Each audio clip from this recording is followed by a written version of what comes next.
मतलब कि हमने जो बात हम करते आ रहे हैं, लगभग हमारे को साल भर हो गया होगा कि हम चेतना की, महत तत्व की बात करते आ रहे हैं, है ना, अहंकार की बात करते आ रहे हैं। तो जब हम कॉन्शियसनेस की बात करते हैं तो अभी अलग अलग जो रिसर्चेस हो रही है उसमें कॉन्शियसनेस की ही बात करते हैं, उसके साथ कौन रहता है उसकी कोई बात नहीं करते। मतलब अब जैसे हम कॉस्मिक इंटेलिजेंस की बात बार बार करते हैं और हम इसका उदाहरण भी देते हैं। कल मैंने भी ये उदाहरण दिया कि एक अमीर आदमी आता है तो हम उसको अच्छा बिस्किट देते हैं, जस्ट उनको अंडरस्टैंड कराने के लिए। और एक अगर कोई नॉर्मल पर्सन आता है तो हम उसको सिंपल बिस्किट देते हैं। तो अंदर से एक आवाज आती है कि ये मन की आवाज है कि मुझे एक ऐसा सिंपल बिस्किट देना है जो एक सिंपल आदमी आता है, और मुझे बहुत अच्छे तरीके से ट्रीट करना है अगर कोई रिच अमीर आदमी आता है। तो ये ये कौन बोल रहा है अंदर से? कॉन्शियसनेस तो है, जिंदा तो है, हमारी कॉन्शियसनेस तो है, लेकिन अंदर से बोल कौन रहा है? ये भेद कर कौन रहा है? तो ये भेद अंदर से, मेरा मन अगर विकसित है तो मेरा मन बोल रहा है कि तुम ये वाला बिस्किट इस व्यक्ति को, ये वाली चीज दो, ये बिस्किट। लेकिन अंदर से एक और आवाज आ रही है, अंदर से एक और आवाज आ रही है कि ये तो गलत है अंदर से। और ये आवाज पहले आ रही है, पीछे से मन की आवाज आ रही है, ये आवाज और पहले। तो कॉन्शियसनेस क्या करती है? कॉन्शियसनेस सबसे पहले दो चीजों में स्प्लिट होती है, मतलब उसको कोलैप्स बोलते हैं। कोलैप्स, कोलैप्स का मतलब होता है कि तुम वननेस में हो और वननेस के बाद एक कोलैप्स हुआ और सेपरेट हो। तो वो जो वननेस का भाव है कि नहीं ये गलत है, ये गलत है, तुम गलत कर रहे हो, और ये हर पल हमारे साथ रहता है। हम चाहे कितने ही मन को अ, बिगाड़ ले, कितने ही मन को बिगाड़ ले, लेकिन फिर भी एक अंदर से एक आवाज आती रहेगी, है ना। तो इसमें जो डॉक्टर अमित गोस्वामी हैं, उन्होंने पुस्तक में लिखा है कि हम जब मन के अंदर चले जाते हैं, मन के अंदर जाने का मतलब कि उस कॉस्मिक इंटेलिजेंस की आवाज भी बंद हो जाए, ना आए वो आवाज, और कॉन्शियसनेस को भी हम ना समझे, हम सिर्फ जिंदा हैं, एक मतलब एक जिंदा लाश के बराबर। तो वहां पर उन्होंने कहा कि तो फिर ये पागल खाने वाला बंदा है, मतलब पागल खाने में जो पागल रहते हैं वो है। मतलब मैं एक मतलब भाषा को बदल के बोल रही हूँ समझाने के लिए, उसमें तो कुछ डिफरेंट तरीके से उन्होंने बोला कि आ, हम जब इस स्थिति में आ जाए कि मैं हम अपने मन की ही करने लगे कि नहीं मैं ही ठीक हूँ, मेरे मन ने जो कहा, मेरे मन में जो आया मैं तो ऐसा ही करूंगी, है ना, मुझे ऐसा ही करना है। और हम अपने बिहेवियर में अपने आप को देखते भी हैं कि ऐसा हमारा बिहेवियर है। तो हम उस कॉस्मिक इंटेलिजेंस यानी कि महत्व जो हमारे अंदर बार बार वो साउंड करती है, और जो चेतना है, ये दोनों दोस्त हैं।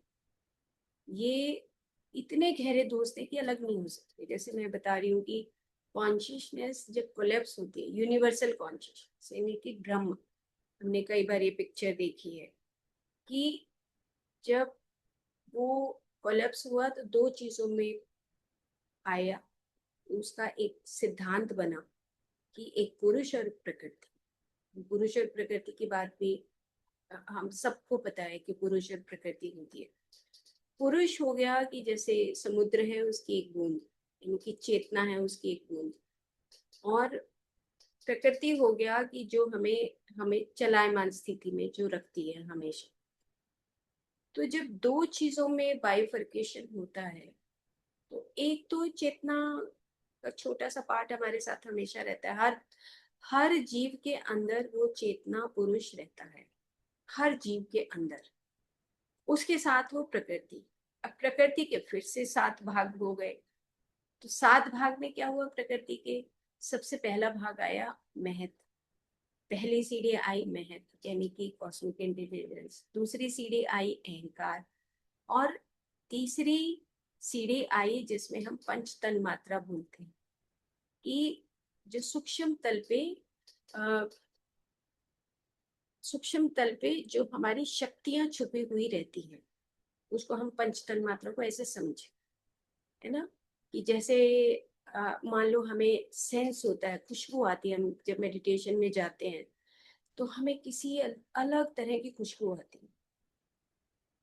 और वो जो खुशबू है, इसका मतलब ये हुआ कि हमने उस खुशबू को अपने सेंस ऑर्गन से, अपने नाक के माध्यम से हमने उस चीज को पहचान लिया, है ना। मेडिटेशन, और ऐसी खुशबू हमने कभी देखी नहीं।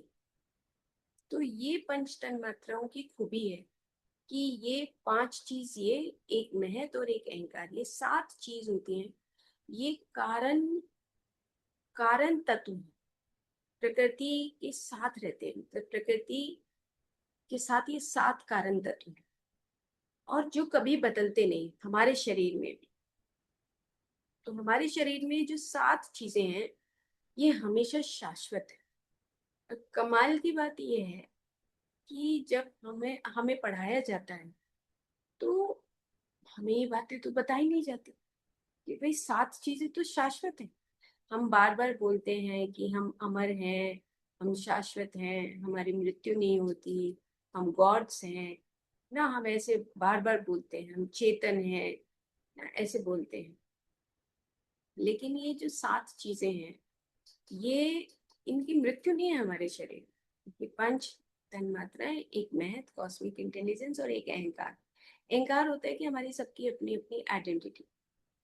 अब जब हम किसी भी थेरेपी की बात करते हैं, जैसे हम कहें कि अच्छा रेकी, मतलब एक पर्टिकुलरली मैं किसी की बात नहीं करती, लेकिन जो मेरे अंदर भाव चलते हैं, मैं कुछ बुरा सोचती हूँ, किसी पल में भी बुरा सोचती हूँ, जो एस्ट्रल बॉडी की प्रैक्टिस अभी करेंगे, तो जो भी मैं सोचती हूँ, जो भी मैं करती हूँ, जो भी मेरे अंदर भाव है, वो सब जमा होता है। तो अब मेरे जैसी जो सेल्फ आइडेंटिटी है, इंकार है, वो किसी और का तो नहीं, कि और तो अपने तरीके से अपनी जर्नी कर रहा है। तो अब मैं ही अपने आप को करेक्ट कर सकती हूँ, क्योंकि मेरी सोल, मेरी मेरी कॉन्शियसनेस, मेरा अहंकार तत्व, मेरा महत तत्व और मेरी ही तन मात्राएं मुझे समझा सकती हैं कि भाई तुम जो है इस तरीके से कर रहे हो और तुम्हें ऐसा नहीं करना चाहिए। कॉस्मिक इंटेलिजेंस बोलता है। उसके बाद 7 के बाद 16 जो तत्व होते हैं, वो हमारे विकार तत्व बोले गए हैं। विकार ये बोले गए हैं प्रकृति के कॉजल फैक्टर, यानी कि कारण तत्व। और 16 बोले गए हैं विकार तत्व, जिसमें 5 ज्ञानेंद्रियां आ गई, 5 कर्मेंद्रियां आ गई, एक मन आ गया और पंच महाभूता। ये 16 विकार है। 16 विकारों में ही बीमारियां आती। इन सातों में कोई बीमारी नहीं आती, क्योंकि कारण है, कॉजल फैक्टर है, और ये इफेक्ट है। इफेक्ट, इफेक्ट का मतलब हो गया कि हम जब उस समय सीमा के अंदर आ गए, जब हमारा जन्म और मृत्यु, हमारी सांस, हमारी बॉडी, सब कुछ तय हो गया, तब हम वो 16 विकारों से बनाकर हमें धरती पे उतार दिया गया। माँ के गर्भ में आ गए और फिर हम बाहर आके अपना काम करते हैं। तो 16 विकार और 7 ये हो गए, और एक पुरुष तत्व, यानी कि 24 तत्वों से हम बन गए। अब जो बाइफर्केशन होती है, उसमें जो ये 7 चीजें हैं, ये इतनी शक्तिशाली हैं हमारी बॉडी के अंदर, कि हम इनको मेडिटेशन के जरिए से हम उसको रियलाइज करते हैं कि अंदर से कोई आवाज आई तो हम उसको सुनते हैं। और एक बार नहीं सुनते, हजारों हजारों बार हम सुनते हैं। हमने किसी को गलत बोला, किसी को गलत सोचा, अंदर से उस वक्त तो आवाज नहीं आएगी, चलो ईगो है ना, वो पूरा आवरण ओढ़ लेता है ईगो, यानी कि मन का आवरण चढ़ जाता है। लेकिन जैसे ही हम शांत होते हैं, शांत, जैसे ही शांत हुए, अंदर से आवाज आनी शुरू हुई कि तुमने गलती की है, तुम गलत हो। और क्यों क्यों ऐसा होता है? क्योंकि जो कॉन्शियसनेस है हमारी, जब तक हम जिंदा रहते हैं, वो जो समय से परे की 7 चीजें, समय से परे की 7 चीजें, ये हमारे साथ रहती हैं, और यही चीजें हमें अमर बनाती हैं, शाश्वत बनाती हैं, भगवान बनाती हैं, यही 7 चीज। तो हम इन 7 चीजों को महसूस ही नहीं कर पाते, क्योंकि हमें कोई बताता नहीं। तो ये जो हमारा जो थिंकिंग प्रोसेस है, एक होता है ऊपर से नीचे की तरफ सोचना, इसको बोलते हैं डाउनवर्ड। और एक होता है नीचे से ऊपर की तरफ जाना, इसको बोलते हैं अपवर्ड। तो जो अपवर्ड होता है वो होता है कि मैंने अपने चीजों को देखा आंखों से या कानों से, कुछ सुना या टेस्ट किया, और उसके बाद मैंने अपने मन में कुछ धारणा बनाई कि वो ऐसा है, वो ऐसा है। मतलब नीचे से ग्रॉस लेवल से सटल लेवल पे, यानी कि स्थूल से सूक्ष्म की तरफ जाना, ये हो गया हमारा अपवर्ड। अपवर्ड का मतलब हुआ कि जब हमें कोई भी नहीं समझाता, तो हम क्या करते हैं कि हम अपने मन में कुछ न कुछ धारणाएं बना लेते हैं, है ना, और वही हमारा ईगो पनपने लगता है। तो वो होता है अपवर्ड। और जब हम अपवर्ड डायरेक्शन में चलते हैं, तो जो आज का हमारा सारा समाज है, वो अपवर्ड डायरेक्शन में जाता है। क्यों? क्योंकि जैसे उसने देखा, अच्छा नहीं, मेरे को तो ऐसे बताया गया था, जैसे एक मिथ है, मिथ्स में हम फंस जाते हैं। ये जो मिथ्स हैं, ऐसे ही हम फंसे रहते हैं कि नहीं नहीं, ऐसे भगवान बुरा मान जाएगा, ऐसे मत कर। हम उसको साइंटिफिकली नहीं देखते, या हम उसको गहरे तल पे नहीं सोचते। जैसे अब बुद्धम शरणम गच्छामि, कि भाई भगवान के मंदिर में जाकर हम सिर्फ अपना घंटी बजा के आ जाए, है ना, तो उससे तो बात नहीं बनेगी, उससे तो हम चेतन नहीं हो सकते। तो सारी दुनिया अब ऐसा करने लगी, एक ने किया तो हजारों लाखों लोग।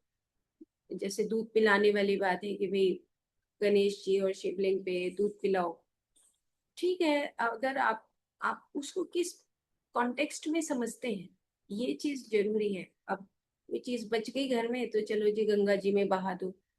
ये सब चीजें हमारे अपवर्ड डायरेक्शन की, अपवर्ड डायरेक्शन, ये अपवर्ड है कि हमने जैसा सोचा, हमारे समाज ने जैसा किया, और हमारे समाज वालों ने भी जो किताबें लिख दी, गलत सलत जो भी इंटरप्रेट करके लिख दिया, वो सब हम मानने लगे। और मानने के बाद हम फिर उसी चीज को वो धारणाएं बन गई, धारणा बनने के बाद एक संप्रदाय बन गया।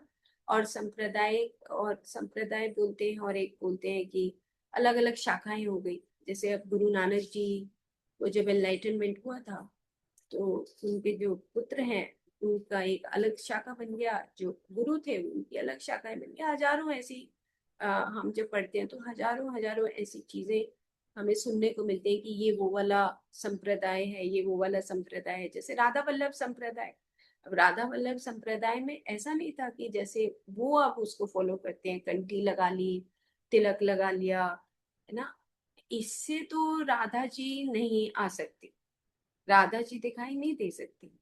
हाँ, ये एक हमारा प्रतीक हो सकता है कि हमने कंठी डाली है, एक रिस्पेक्ट हो सकती है।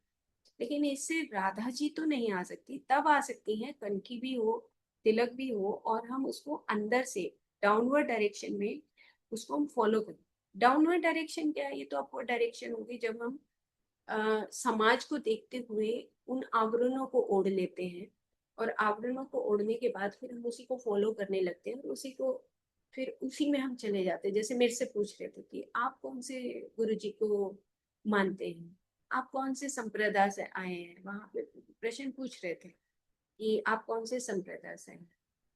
मैंने कहा जी मैं तो सारे संप्रदायों में जाकर आई हूँ, मैं अब और तुम्हें क्या कहूँ, और ध्यान सीखा है ऐसे, और सभी संप्रदाय मतलब सभी ऑर्गेनाइजेशंस का नाम बताया। तो अलग अलग संप्रदायों से, आर्ट ऑफ लिविंग से, ब्रह्मा कुमारी से, इस्कॉन से, ऐसे बहुत सारे ऐसे संप्रदायों से लोग आए हुए थे। जो अपने अपने तरीके से साधना करते हैं। तो साधना एक हमारा मतलब एक डायरेक्शन है, संप्रदाय कोई भी हो, लेकिन संप्रदाय में भी फिर हम उसको अपनी तरीके से ढाल के अपनी किताबों में जो चेतना है वो तो चेतना ही रहेगी ना, उसको हम किसी और तरीके से इंटरप्रेट करें तो वो गलत है। खैर, ये अपवर्ड डायरेक्शन है, लेकिन जो डाउनवर्ड डायरेक्शन में क्या आता है? सिंपल सी चेतना। चेतना के बाद उसको दो स्प्लिट हुए, उसमें पुरुष और प्रकृति। उसके बाद स्प्लिट हुआ, प्रकृति ने सबसे पहली सीढ़ी उतारी कॉस्मिक इंटेलिजेंस की, फिर दूसरी सीढ़ी उतारी अहंकार। तो कॉस्मिक इंटेलिजेंस की जब सीढ़ी उतरी तो ये हर एक जीव के अंदर, हर एक जगह कॉस्मिक इंटेलिजेंस विद्यमान है।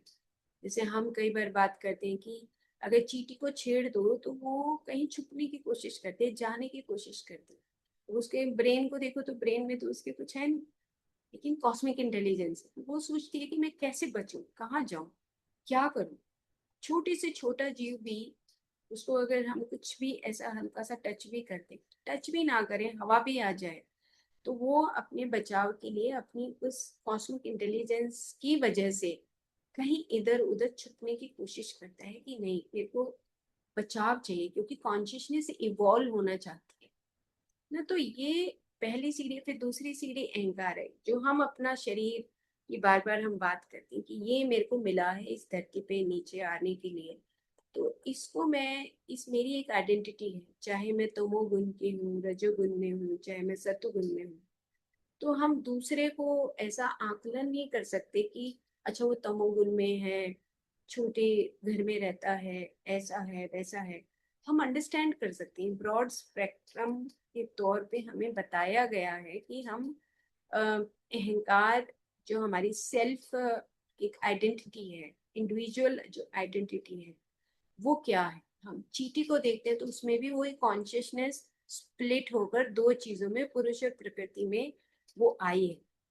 तो वो भी उतनी ही रिस्पेक्टफुल है जितनी मैं अपने आप को रिस्पेक्ट मानती हूँ, उतना ही उस जीव के अंदर, छोटे से छोटे जीव के अंदर भी वही चीजें।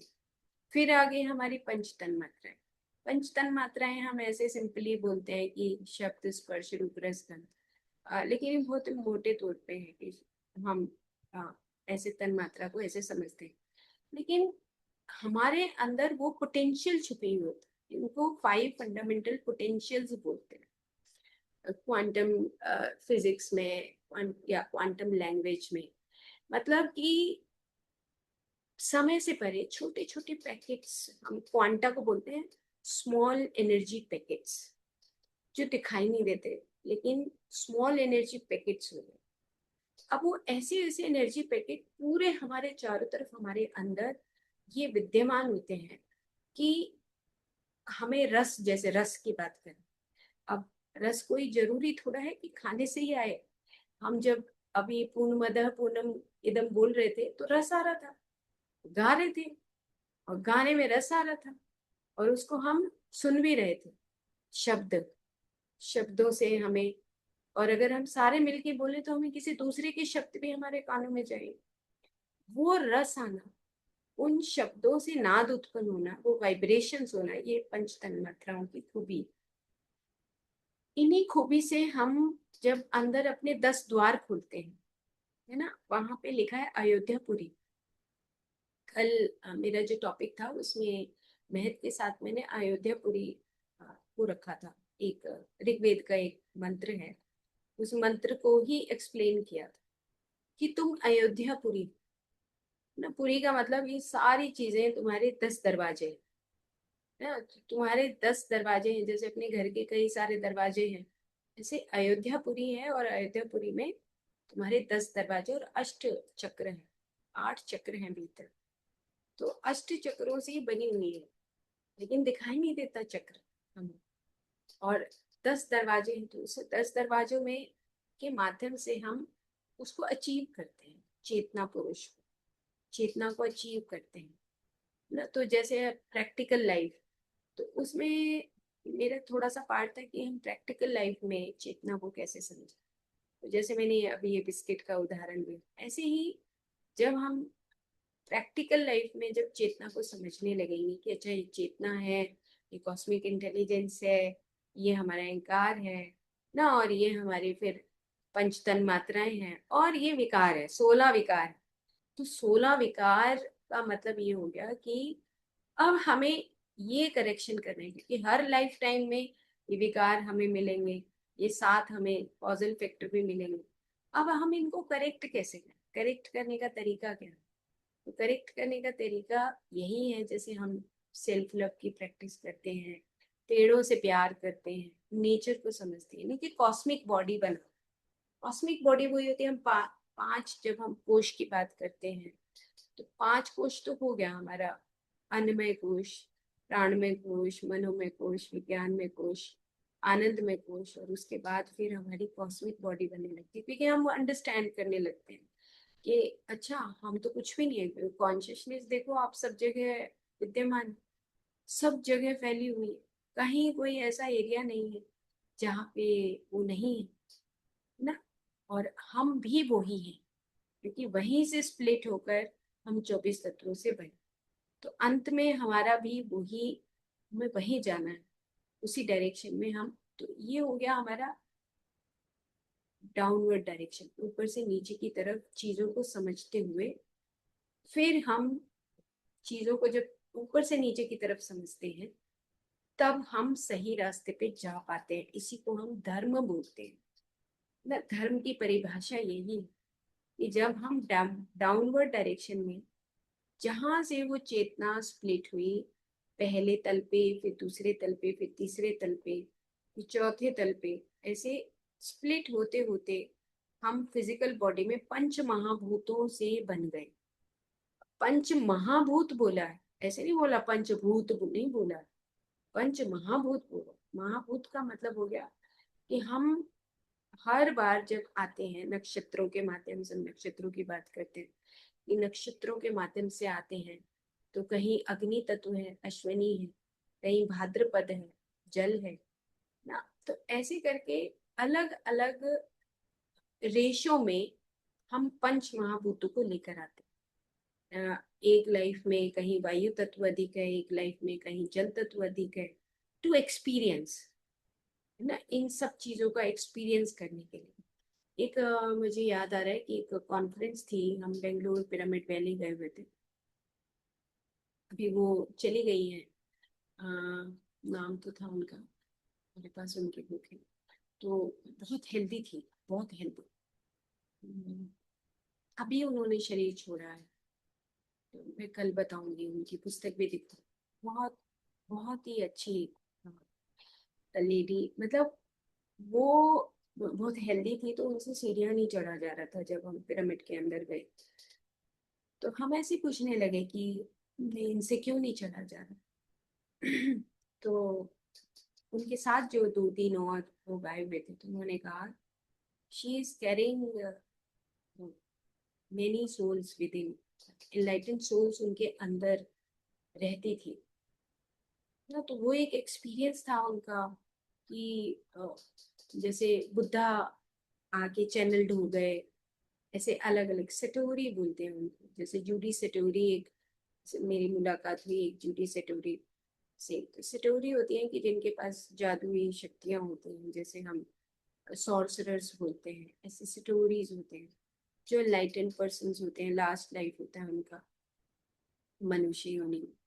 तो अ, उनके पास जो एनलाइटेंड सोल्स है वो ऑटोमेटिकली चैनल्ड हो जाती है। वो अपनी भाषा बदल जाती है, एकदम से वो ध्यान में बैठते हैं तो उनकी जीवा से कोई दूसरी भाषा निकलने लगती है। तो वो सराउंडिंग में जितने भी हमारे जो वर्ल्ड्स होते हैं, उन वर्ल्ड्स के में से कहीं की कोई एक्सेस हो गया, तो वहीं से वो चैनल्ड हो जाते हैं। तो वो जो लेडी थी, तो उनसे चढ़ा नहीं जा रहा था। और उसके बाद फिर जैसे धीरे धीरे चढ़ी, तो उसके बाद फिर उनको जब स्टेज पे लाए, तो उनकी जो भाषा वो बोल रही थी, इंग्लिश बोल रही थी, ऑटोमेटिकली चेंज हो गई। और कभी कोई भाषा में एक कोई मास्टर आके बोल रहे हैं उनके माध्यम से, कोई एक और भाषा में मास्टर आके बोल रहे हैं, उसके बाद वो इंग्लिश में उसको बता रही है। तो ये चैनल्ड होती हैं, मतलब अंदर उनके सोल रहती है। तो बॉडी जो है एक्सपीरियंस करने के लिए आती है अलग अलग चीजें। मतलब पंच महाभूत की मैं बात कर रही थी कि ये हमारा जो बॉडी है ना, ढांचा जो बनाया जाता है, इस ढांचे को एक्सपीरियंस करने के लिए बनाया जाता है। और ये देखो, जन्म हुआ होगा उसका, तब तो ये नहीं सोचा होगा कि उसके वो ऐसे इनलाइटेंड हो जाएंगे। और तब ये भी नहीं होगा कि उनके पास वो सोल्स आके, जो ट्रांसेंडेंटल सोल्स है, वो आके चैनल करेंगे, बोलेंगी ना। तो हमारी बॉडी का एक पर्पस है, ये एक अयोध्यापुरी है। और इसी के माध्यम से हम पूरी दुनिया को जो चाहते हैं वो बता सकते हैं, और इसी के माध्यम से हम एक्सपीरियंस कर सकते हैं। एक एक पल हमारा बीत रहा है, और मतलब ऐसे लगने लगा है, मुझे अपने अंदर से ऐसे लगता है कि अगर एक पल भी जाया करते हैं तो ये सारा मेरी एस्ट्रल बॉडी के अंदर जमा होता है, जमा हो रहा है। मेरे इमोशंस, मेरे डिजायर्स, मेरे पैशंस, सब कुछ तो है। मतलब हम तो बॉडी है, फिजिकल बॉडी है, वो इस पूरे चारों तरफ एस्ट्रल बॉडी में, हमारी मेंटल बॉडी में ऐसे तैरती रहती है बॉडी। हमारे एटम्स, मॉलिक्यूल्स बिल्कुल ऐसे तैरते रहते हैं।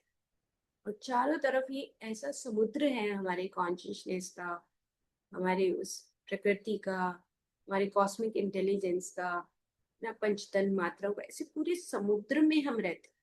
तो ये रियलाइजेशन हमें मेडिटेशन में ऑफ कोर्स होता है, कुछ पल के लिए ही है, लेकिन ये रियलाइजेशन होता है। लेकिन आप दुनिया में रहते हुए, आंखें खोल कर रहते हुए, हम किस प्रकार से रियलाइजेशन करें। हम आंखें जब खोलते हैं तो हमें फिर से वो भौतिक जगत दिखता है, और आंखें जब खोल के हम काम करते हैं तो फिर हमें ये हमारा जो अंदर का एक्सपीरियंस है, अंदर का जगत है, वो गुम हो जाता है।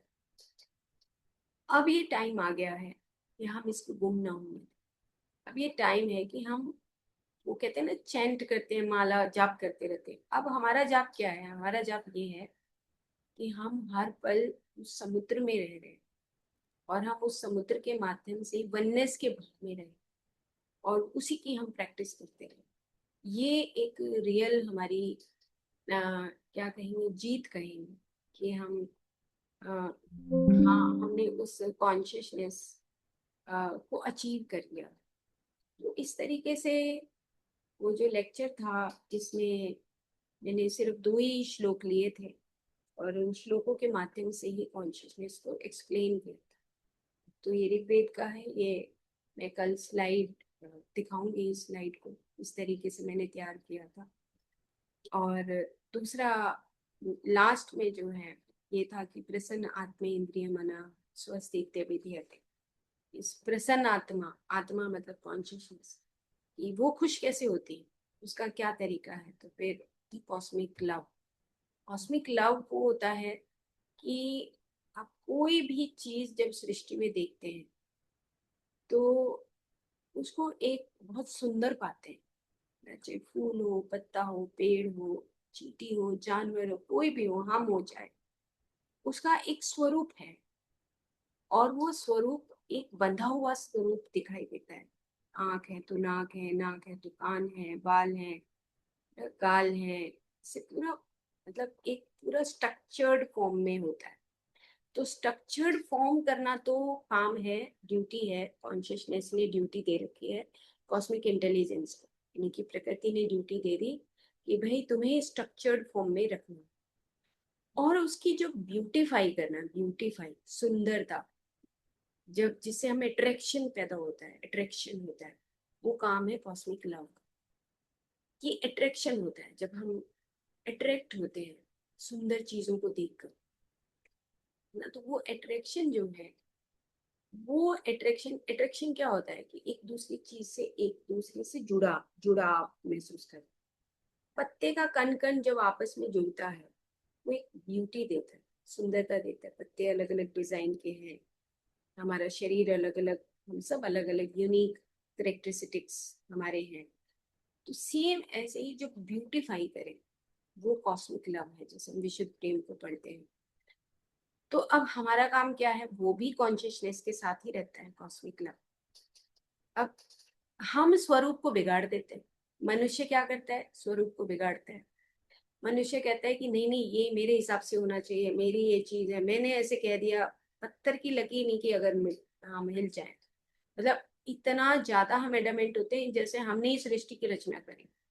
हम इतने मतलब अटक जाते हैं कि नहीं नहीं नहीं, मैं ही ठीक हूँ, खत्म करो ये तो, नहीं बात नहीं होनी चाहिए ऐसे, मतलब। तो हमने क्या किया, वो जो यूनिवर्सल एक ब्यूटी थी, उस उस ब्यूटी को हम धीरे धीरे धीरे धीरे खराब करते चले। तो कॉस्मिक लव कहीं गायब हो जाता है ना। तो जहाँ पे प्रकृति अपने नियमों के साथ चलती है, वहां पे हम उसको देखकर ये कह सकते हैं कि यहाँ पर कॉस्मिक लव विद्यमान है। और जहां पर हम प्रकृति के बिल्कुल अपोजिट यानी कि अपवर्ड डायरेक्शन में जाते हैं, अपने मन के साथ जाते हैं, तो हम उस ब्यूटी को खत्म कर लेते हैं और वहां से प्रेम गायब हो जाता है ना। जहाँ पे हम अपने घरों में रहते हैं और हम कहें कि हमारा बच्चा हमारे हिसाब से ही करे, है ना, और हम कहें कि जो मैंने कह दिया क्योंकि मैं ही घर में बड़ी हूँ और मेरे हिसाब से ही सब कुछ चलेगा, फिर तो समझ लो कि कॉस्मिक लव क्या, कोई प्रकृति का कोई भी हिस्सा, ये कॉजल फैक्टर कहीं जिंदा नहीं रहेगा, तो खत्म हो जाए। यही यथा पिंडे तथा ब्रह्मांडे वाली बात है कि जो अब बाहर भी मैं इसी तरीके से सब चीज विनाश की तरफ लेके जाऊं, अगर मैं उस कॉस्मिक लव को भूल जाऊं, या मैं उन ब्रह्मांड के सिद्धांतों को भूल जाऊं। तो ब्रह्मांड के सिद्धांतों में सबसे इम्पोर्टेंट है कॉन्शियसनेस के साथ जो है, वो है कॉस्मिक लव। कॉन्शियसनेस, हम पढ़ चुके कि कृष्णा और कॉस्मिक लव राधा। तो राधा कृष्ण दोनों का जो मिलन है, दोनों की जो लीलाएं हैं, वो लीलाएं हम इस पूरी धरती पर देखते हैं। इन लीलाओं को, और किसी भी तरीके से लीलाओं को हम देखें, उसमें हम अपने आकलन ना करें, अपने मन को ना उसमें डाल दें कि अच्छा ये तो ऐसे अच्छा नहीं लग रहा, ये तो ऐसा है ऐसा है। कोई, अगर हमने बोला तो वैसे तो डिस्टरबेंस हो ही रही है पूरे यूनिवर्स में, हम और डिस्टर्ब कर देंगे कि हमारा खुद की भी बॉडी डिस्टर्ब होगी, हमारी सुंदरता भी चली जाएगी, और फिर साथ में हम उस वाइब्रेशन के तहत पूरे उस यूनिफाइड फील्ड को, जो हम पढ़ रहे हैं अभी, प्रैक्टिस करें, यूनिफाइड हार्ट फील्ड पढ़ रहे हैं, वो भी डिस्टर्ब हो जाता है। तो रियल में जो हमारा वर्क है कि हम इस चेतना के समुद्र में रहते हुए और एस्ट्रल बॉडी के माध्यम से, अपनी फिजिकल बॉडी के माध्यम से, हम अपने आप को एक इवॉल्व स्टेट में ही अपने आप को रखें, है ना। तो जैसे हमने पत्री सर की वो कोट थी, वट एवर यू डू वाली, कि भाई आप जब उच्च स्थिति पे पहुंच जाते हो, तो उस स्थिति से जब नीचे में नहीं गिरना होता, वो हमारे लिए पाप बन जाता है ना। तो whatever you do against your better knowledge is a sin for you, बोलते हो कि जो तुमने समझ लिया उस स्थिति पर पहुंच गए, उसके बाद तुमने अगर नीचे वाली हरकतें करनी शुरू कर दी, तो वो ही तुम्हारे लिए पाप बन जाता है। जैसे अब गुरु और ये सब हम देखते हैं, सन्यासी कहाँ से कहाँ चले जाते हैं ना, भटक जाते हैं।